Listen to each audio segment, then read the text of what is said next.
Painted painless learning.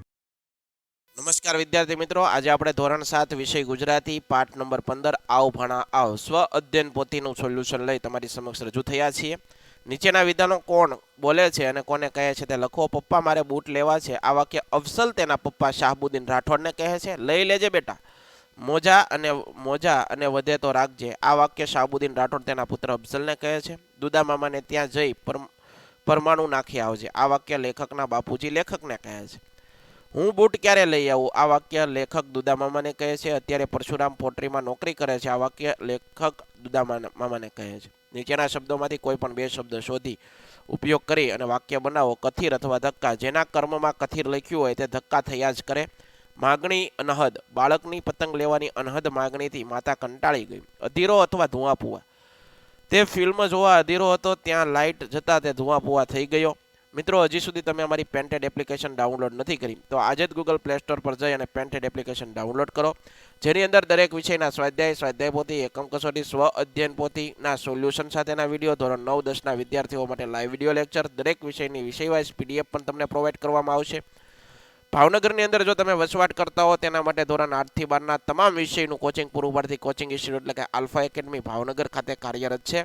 તમે એમાં જોડાઈ શકો, એનો સંપર્ક કરી શકો. યુટ્યુબની અંદર તમને મારા વિડીયો ગમતા હોય તો અમારી યુટ્યુબ ચેનલ છે પેન્ટેડ યુટ્યુબ ચેનલ. હજી સુધી સબસ્ક્રાઇબ નથી કરી, સબસ્ક્રાઇબ કરી લો. મહેમાન આવે ત્યારે મોબાઈલ ધ્યાન રાખવું એ અસભ્ય વર્તન કહેવાય. સંગીત શ્રોતાઓ સંગીતની મજા માણી રહ્યા હતા. તમે કપડાં સીવવા માટે દરજી ત્યાં આવ્યા હો અને સમયસર કપડાં ના મળે તો તમારો અને દરજી વચ્ચે કેવો સંવાદ થાય. તમે મારો શર્ટ હજી કેમ સીવ્યો નથી. દરજી, કાલે લાઇટ ન હતી એટલે પછી ન સીવી શક્યો હતો. તો આજે બનાવી નહીં આપો. દરજી કહે, ના, આજે તો બીજા ઘણા કામ છે, આજે મેલ નહીં પડે. તો હવે ક્યારે આપશો? આજનો વાયદો હતો ને. દરજી કહે, હા, વાત સાચી છે, પણ 2 દિવસ પછી તપાસ કરજો, સીવી દઈશ. 2 દિવસ પછી ચોક્કસ સીવી દેજો, મારે 12 ગામ જવાનું છે, નહીં તો પાછો લઈ જઈશ. દરજી કહે, 2 દિવસ પછી ચોક્કસ આપી દઈશ. આપણને કોણ ઉપયોગી થાય, કેવી રીતે? આપણને દરજી કપડાં સીવી આપે, મોચી બૂટ ચપ્પલ સીવી આપે, કુંભાર માટલા ઘડી આપે, સુતાર લાકડાની વસ્તુઓ આપણને બનાવી આપે, લુહાર લોખંડના ઓજારો સાધનો બનાવી આપે, કડીઓ મકાન ચણી આપે. આમ આ બધા વ્યવસાયકારો આપણને માટે ઉપયોગી છે. તમે જે શર્ટ પહેર્યો છો તે શર્ટ તમારી પાસે કેવી રીતે આવ્યો હોય છે અને તે લખો. સર્વપ્રથમ ખેડૂત ખેતરમાં કપાસ ઉગાડે. આ કપાસને કાઢી તેમાંથી યાન બનાવવામાં આવે છે. યાનનું વણાટકામ કરી કાપડ બનાવવામાં આવે. આ કાપડ છે માંથી શર્ટ બનાવવામાં આવે અને આ શર્ટ આપણે દુકાનેથી ખરીદીએ છીએ.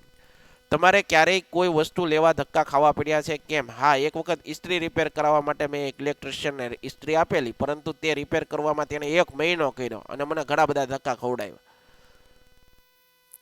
આવ ભણા આવ એકમમાંથી તમને ગમતા કોઈ પણ 6 શબ્દો લખી અને શબ્દકોશના ક્રમમાં ગોઠવો તો તમને જવાબ આપ્યો છે સાચો જોઈ શકો. તમને ક્યારેક કોઈની ઉપર ખીજ ચડે?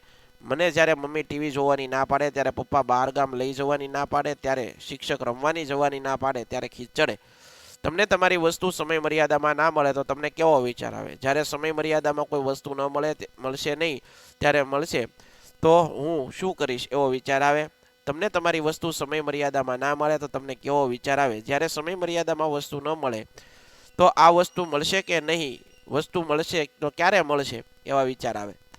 તમારી જાતે ખરીદી કરવાની હોય તો તમે કઈ બાબતોનું ધ્યાન રાખતો? વસ્તુની કિંમત વસ્તુ પ્રમાણે વ્યાજબી હોય, વસ્તુ વાસી ન થયેલી હોય, વસ્તુ ઉત્તમ ગુણવત્તાવાળી હોય, વસ્તુની અંતિમ તારીખ જોવી અને બિલ લેવાનો આગ્રહ રાખીશ.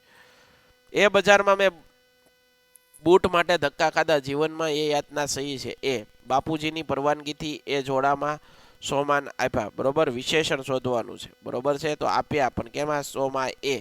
પહેલા વિદ્યાર્થીને બોલાવો. પહેલા આ પુસ્તક વાંચવા જેવું હો. આશા રાખું મિત્રો આ સોલ્યુશન ગમ્યું હોય છે. ફરીવાર નવા વિડીયો સાથે મળશું. ત્યાં સુધી જય હિન્દ, જય ભારત, ધન્યવાદ.